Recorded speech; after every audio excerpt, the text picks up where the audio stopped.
Hello, students. Welcome back to the next session on accounting from incomplete records.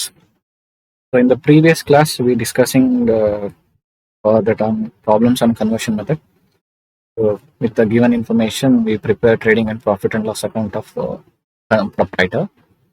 So, in this session, we move on to that another problem. So, that is you are given the following. So, balance sheet of Mr. Arun on 1/4/2015. That's the opening balance sheet. The cash transaction for the year ending 31st March 2016. So cash account na ಕೊಟ್ಟಿದ್ದಾರೆ and summary of the remaining transactions. So remaining transaction summaries na ಕೊಟ್ಟಿದ್ದಾರೆ. So ಈ problem ಅಲ್ಲಿ no need to prepare opening balance sheet and cash account because they are given. So with the help of given information, so ಯಾವುದೆಲ್ಲ accounts ledger account ಗಳನ್ನ open ಮಾಡಬೇಕು ಅಂತ ನೋಡೋಣ. Debtors account, creditors account, bills receivable, bills payable, ಈ ನಾಲ್ಕರಲ್ಲಿ ಯಾವೆಲ್ಲ account ಗಳನ್ನ open ಮಾಡಬೇಕು ಅಂತ ಅನಾಲಿಸಿಸ್ ಮಾಡೋಣ. So go for that balance sheet as on 1/4/2015. Bank overdraft 1000, creditor 7200. So opening creditors ಕೊಟ್ಟಿದ್ದಾರೆ. ಸೊ ಕ್ಲೋಸಿಂಗ್ ಕ್ರೆಡಿಟಾರ್ಸ್ ಕಂಡಿಡಿದಕ್ಕೆ ಸೊ ನಾವೇನ್ ಮಾಡಬೇಕಾಗುತ್ತೆ, ಓಪನ್ ಮಾಡ್ಕೋಬೇಕು ಕ್ರೆಡಿಟಾರ್ಸ್ ಅಕೌಂಟ್. ಅದರ ಬಿಲ್ಸ್ ಪೇಯಬಲ್ ಕೊಟ್ಟಿದ್ದಾರೆ, opening 3200. So bills payable account open ಮಾಡಬೇಕು. So next capital ಕೊಟ್ಟಿದ್ದಾರೆ, opening capital. Okay, cash in hand. Bills receivable ಕೊಟ್ಟಿದ್ದಾರೆ, so bills receivable account open ಆಗಬೇಕಾಗುತ್ತೆ. ಸ್ಟಾಕ್, ಡೆಟಾರ್ಸ್ ಅಕೌಂಟ್ ಕೊಟ್ಟಿದ್ದಾರೆ, ಡೆಟಾರ್ಸ್ ಅಕೌಂಟ್ ಓಪನ್ ಮಾಡಬೇಕು. Plant and machinery and land and building. So cash transaction ನೋಡೋಣ. Opening balance ಕೊಟ್ಟಿದ್ದಾರೆ, closing balance ಕೊಟ್ಟಿದ್ದಾರೆ, cash account. So no need to prepare cash account. So balance brought down 200. Receipt from debtors, ಆ ವರ್ಷ ಡೆಟಾರ್ಸ್ ಇಂದ ಎಷ್ಟು receipt ಆಗಿದೆ ಅಂತ 58,000. Bills receivable 20,000. Bills receivable ಇಂದ ಎಷ್ಟು ಬಂದಿದೆ ಅಂದ್ರೆ 20,000. ಅಂಡ್ ಕ್ಯಾಶ್ ಸೇಲ್ಸ್ ಕೊಟ್ಟಿದ್ದಾರೆ 7,400. Bank overdraft 1,000. Salaries 9,800. Wages 3,160. Bills payable 28,600. Payment to creditors, bills payable pay ಮಾಡಿರೋದು 28,600. ಅದೇ ತರ payment to creditors 29,400. Office expenses 1,600. Drawings 9,000. Investment bracket ಅಲ್ಲಿ 6% ಗವರ್ಮೆಂಟ್ ಬಾಂಡ್ಸ್ ಅಂತ ಕೊಟ್ಟಿದ್ದಾರೆ. ಸೊ ಅಲ್ಲಿಗೆ ನಾವು ಇಂಟ್ರೆಸ್ಟ್ ಕ್ಯಾಲ್ಕುಲೇಷನ್ ಮಾಡಬೇಕಾಗುತ್ತೆ ಇದ್ರ ಮೇಲೆ. ಆಗ್ತಾ ಇದೆಯಾ? 2,000. And balance carried on 1,040. So ಇದು ಪರ್ಸೆಂಟೇಜ್ ಏನೋ ಕೊಟ್ಟಿರಲಿಲ್ಲ ಅಂದ್ರೆ ಇಂಟ್ರೆಸ್ಟ್ ಕ್ಯಾಲ್ಕುಲೇಷನ್ ಮಾಡೋ ಅವಶ್ಯಕತೆ ಇಲ್ಲ. ಬಟ್ ಇಲ್ಲಿ ಪರ್ಸೆಂಟೇಜ್ ಕೊಡ್ತು ಅಂದ್ರೆ ಇಂಟ್ರೆಸ್ಟ್ ಕ್ಯಾಲ್ಕುಲೇಷನ್ ಮಾಡಬೇಕಾಗುತ್ತೆ ನಾವು. ಆಗ್ತಾ ಇದೆಯಾ? ಅಂಡ್ ದೆನ್ ಅದರ್ ಇನ್ಫಾರ್ಮೇಶನ್ ಕೊಟ್ಟಿದ್ದಾರೆ. Credit sales 81,400. Discount to customer 400. Credit purchase ಕೊಟ್ಟಿದ್ದಾರೆ 60,000. Discount received 200. Bills receivable received 21,800. ಡ್ಯೂರಿಂಗ್ ದ ಇಯರ್ ಎಷ್ಟು ರಿಸೀವ್ ಆಗಿದೆ ಅಂದ್ರೆ 21,800. ಬಿಲ್ಸ್ ಪೇಯಬಲ್ ಇಶ್ಯೂಡ್ 30,000 ಇಶ್ಯೂ ಆಗಿದೆ. Stock on 31st March 2016 10,600. That is closing stock. So ಇದನ್ನ ನೋಡಿದಾಗ ನಾವು debtors account, creditors account, bills payable account and bills receivable account ನ ಓಪನ್ ಮಾಡಿ ಅದ್ರ ಕ್ಲೋಸಿಂಗ್ ಬ್ಯಾಲೆನ್ಸ್ ಗಳನ್ನ ನಾವು ಕಂಡುಹಿಡಿಬೇಕಾಗುತ್ತೆ. ಆಗ್ತಾ ಇದೆಯಾ? And then provide for doubtful debts at 10% on debtors, reserve for bad debts 10% create ಮಾಡಿ ಅಂದಿದ್ದಾರೆ. And prepare provide depreciation on plant and machinery and on land and building at 5% ಅಂತ ಹೇಳ್ತದೆ. Plant and machinery and land and building ಮೇಲೆ 5% depreciation provide ಮಾಡಬೇಕು. So prepare trading and profit and loss account for the year ending 31st March 2016 and balance sheet as on that date ಅಂತ ಹೇಳ್ತಾ ಇದ್ದಾರೆ. So then prepare trading account, profit and loss account for the year ending 31st March 2016 and the balance sheet as on that date ಅಂತ ಹೇಳ್ತಾ ಇದ್ದಾರೆ. So ಈಗ first we prepare bills receivable account. So bills receivable account closing balance ಕಂಡುಹಿಡ್ಕೋಬೇಕು. Opening balance ಕೊಟ್ಟಿದ್ದಾರೆ, entry ಮಾಡೋಣ. To balance brought down 5,000. To debtors account 21,800 ಅಂತ ಇದೆ. That is bills receivable receive during the year ಅಂತ ಇದೆಯಲ್ಲ, ಆ amount debtors account ಅಂತ entry ಮಾಡಬೇಕಾಗಿತ್ತು 21,800. And then by cash account 20,000 ಅಂದ್ರೆ ಬಿಲ್ಸ್ ರಿಸೀವಬಲ್ ಇಂದ ಕ್ಯಾಶ್ ರಿಸೀವ್ ಮಾಡಿರೋದು ಇಲ್ಲಿ ನೋಡಿ ಕೊಟ್ಟಿದ್ದಾರೆ. ಬೈ ಬಿಲ್ಸ್ ರಿಸೀವಬಲ್ ಅಕೌಂಟ್ 28,000 ಇಲ್ಲಿ bills receivable account 20,000.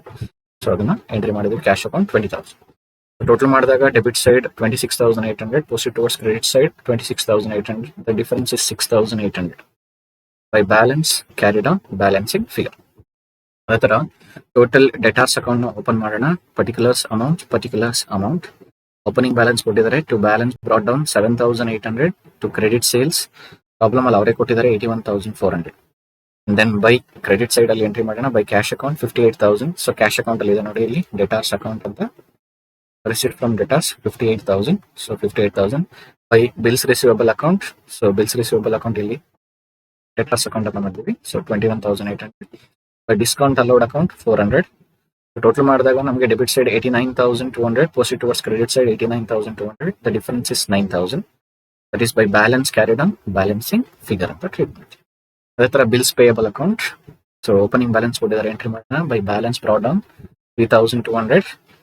and then creditors account. So bills payable issued during the year ಅಂತ ಇದೆ, by creditors account 30,000.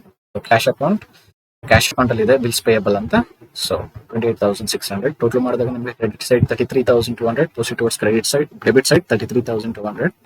Difference is 4,600. That is the closing balance carried on balancing figure. Total creditors account, particulars amount. So opening balance entry ಮಾಡೋಣ. By balance brought down 7,200, and then credit purchase ಕೊಟ್ಟಿದ್ದಾರೆ problem ಅಲ್ಲಿ. By credit purchase account 60,000. and then cash account ಅಂದರೆ that is payment to creditors 29,400. bills payable account ಇಲ್ಲಿ ನೋಡಿ creditors account ಇದೆ, opposite ಇದೆ bills payable account, that is bills payable issued during the year 30,000 ಇದೆ. and to discount received account, discount receive ಮಾಡಿದೀವಿ 200. Total ಮಾಡಿದಾಗ ನಮಗೆ credit side 67,200 ಬರುತ್ತೆ, ಅದನ್ನ proceed towards debit side 67,200. difference is 7,600. to balance carried on balancing figure 7,600 rupees is the closing balance. Next, now move on to the trading and profit and loss account for the year ending 31st March 2016. Right. Here that particulars amount to opening stock, opening balance sheet ಅಲ್ಲಿ ಕೊಟ್ಟಿದ್ದಾನೆ 15,000. to purchases, that is credit purchase ಮಾಡಿದೀವಲ್ಲ ಅದು 60,000. to wages ಕೊಟ್ಟಿದ್ದಾರೆ cash account ಅಲ್ಲಿ 3,160. ಅದೇ ತರ credit side entry ಮಾಡೋಣ. By sales that credit 81,400, cash 7,400. Total 88,800 rupees ಆಯ್ತು. ಅದೇ ತರ ಕ್ಲೋಸಿಂಗ್ ಸ್ಟಾಕ್ ಪ್ರಾಬ್ಲಮ್ ಅಲ್ಲಿ ಕೊಟ್ಟಿದ್ದಾನೆ ಲಾಸ್ಟ್ ಅಲ್ಲಿ 10,600. ಟೋಟಲ್ ಮಾಡಿದಾಗ ಕ್ರೆಡಿಟ್ ಸೈಡ್ 99,400 ಬರುತ್ತೆ, ಡೆಬಿಟ್ ಸೈಡ್ ಪೋಸ್ಟ್ ಮಾಡಿ ಡಿಫರೆನ್ಸ್ ಐಡೆಂಟಿಫೈ ಮಾಡಿದಾಗ 21,240 rupees ಬರುತ್ತೆ. That is to gross profit carry down. So carry down ಮಾಡಿ ಬ್ರಾಡ್ ಡೌನ್ ಮಾಡ್ಕೊಳ್ಳೋಣ. By gross profit brought down 21,240. ಅದೇ ತರ ಎರಡು ಇನ್ಕಮ್ ಇದೆ, ಎಂಟ್ರಿ ಮಾಡ್ಬಿಡೋಣ. ಬೈ ಡಿಸ್ಕೌಂಟ್ ರಿಸೀವ್ಡ್ ಇರೋದು income 200. and then outstanding interest on investment. So government bonds ಇದೆ ನೋಡಿ 6% ಗವರ್ಮೆಂಟ್ ಬಾಂಡ್ 6,000 ಅಂತ 2,000 ಅಂತ, ಅದ್ರ ಮೇಲೆ 6% ಕ್ಯಾಲ್ಕುಲೇಟ್ ಮಾಡಿದ್ರೆ 120 rupees ಬರ್ತದೆ. ಸೊ ಈಗ ಪೇಮೆಂಟ್ಸ್ ಎಂಟ್ರಿ ಮಾಡೋಣ. To salary 9,800, to office expenses 1,600, discount allowed 400.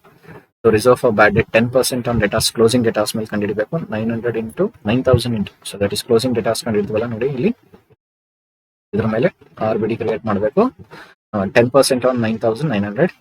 So depreciation on machinery 9,400 ಇದ್ರೆ ಮೆಷಿನರಿ 5% ಅಂದ್ರೆ 470. ಅದೇ ತರ ಡಿಪ್ರಿಸಿಯೇಷನ್ ಆನ್ ಬಿಲ್ಡಿಂಗ್ 14,000 ಮೇಲೆ 5% ಅಂದ್ರೆ 700. ಸೊ ಟೋಟಲ್ ಮಾಡಿದಾಗ ನಮಗೆ ಕ್ರೆಡಿಟ್ ಸೈಡ್ 21,560 ಬರುತ್ತೆ, proceed towards credit, debit side 21,560. The difference is 7,690. That is to net profit. On to the balance sheet as on 31st March 2016, liabilities amount, assets amount. Liabilities ಬಂದು creditors, closing creditors ನ entry ಮಾಡಬೇಕು 7,600. bills payable 4,600. capital opening 40,000 ಇದೆ, add net profit 7,690. 47,690 ಆಯಿತು. So less drawings 9,000. Outer column 38,690. ಅದೇ ತರ assets entry ಮಾಡೋಣ. So closing cash balance cash account ಅಲ್ಲಿ ಇದೆ 1,040. Stock closing stock 10,600. ಇನ್ವೆಸ್ಟ್ಮೆಂಟ್ ಕೊಟ್ಟಿದ್ದಾರೆ ಪ್ರಾಬ್ಲಮ್ ಅಲ್ಲಿ 2,000. ಡೆಟಾಸ್ 9,000 ಇದೆ, less reserve for bad debts 900, remaining 8,100. Machinery 9,400, less depreciation 470. Outer column 8,930. Building 14,000, less depreciation 700. outer column 13,300. So outstanding interest on investment is 120. Total ಮಾಡಿದಾಗ ನಮಗೆ both side 50,890, 50,890 rupees. Like that we should prepare. So trading accountant, trading profit and loss accountant, balance sheet of Arun. So first no problem.